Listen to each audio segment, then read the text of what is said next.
Hi, good morning, I'm Nancy Botham. I'm the invigilator for the OET test conducting on 3rd May 2020. May I know your name, please? Hi, good morning. My full name is Steffi Newman. Can I have your passport, please? Yes, sure. Can I have your candidate number, please? My candidate number is 196277. All right. We can now begin the warm-up session. Describe a time you failed. What was the situation and how did you deal with it? I remember the first biology test I ever took in college. I bombed it. I had never been given an exam like it, and I was very underprepared. Ever since then I've made sure to over-prepare for each exam I've taken. That first failure is one of the best things that happened to me in my college career. What are you passionate about?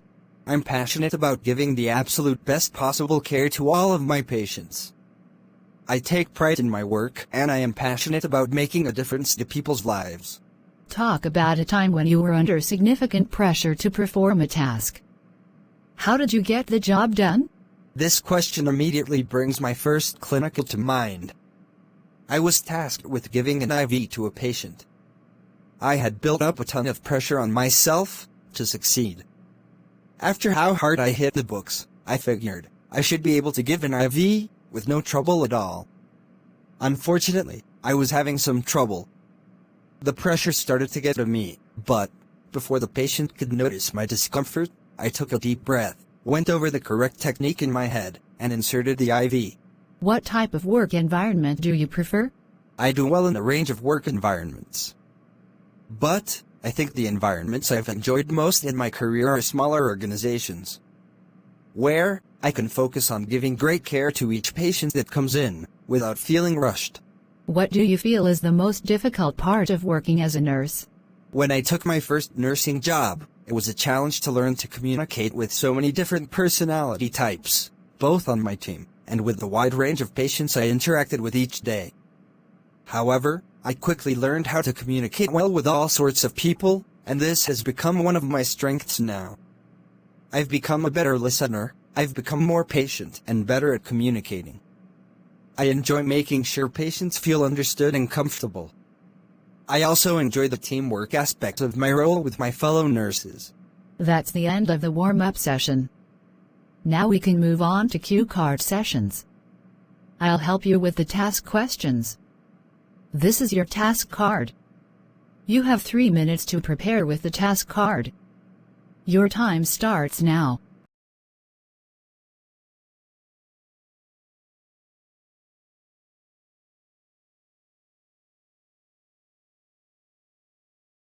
Your time is up. You can now start your role play. Hello, my name is Richard, and I will be looking after you today. For confirmation, may I know your name, please? Hello, Richard. You can call me Bella. All right, how are you feeling today? I'm not that good. I have come to know that you are demanding to be discharged from the hospital. Is that right? Yes, what you know is true. I really wish to go home.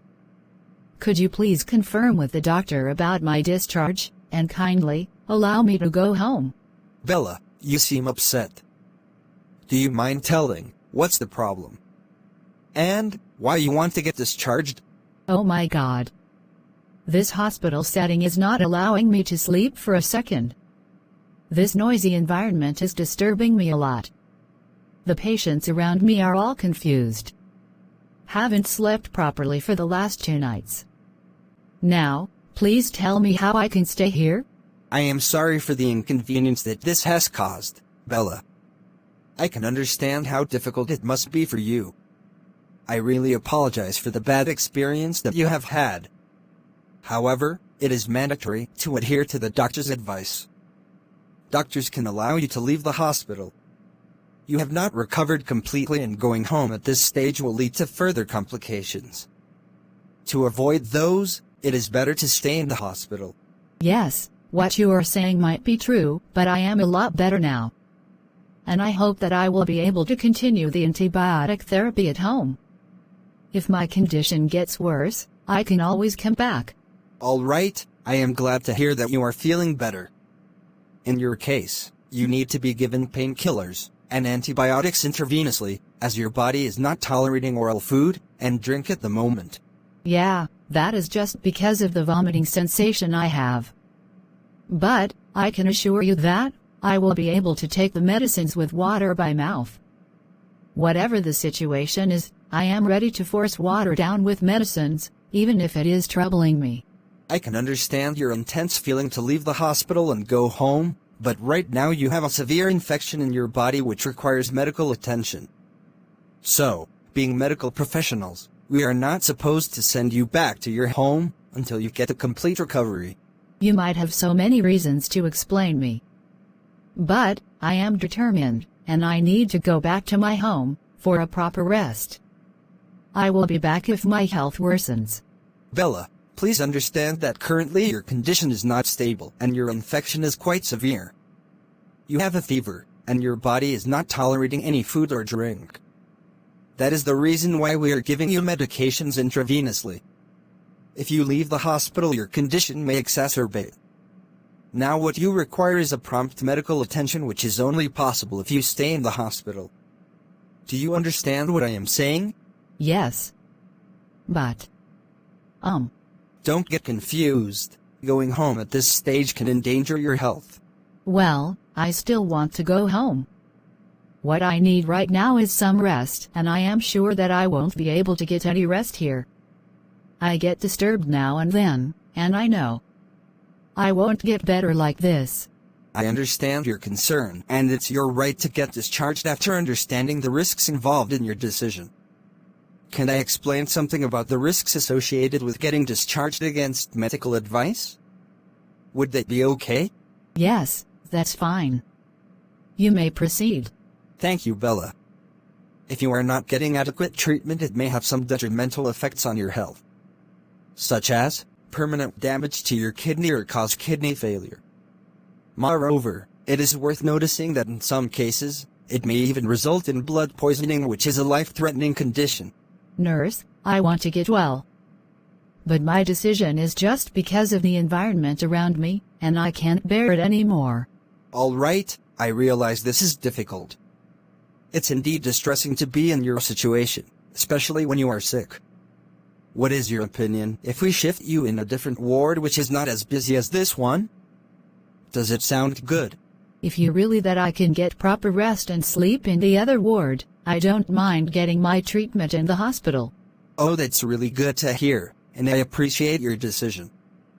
Kindly understand the importance of being assessed by the doctor before discharge to check that you have fully recovered.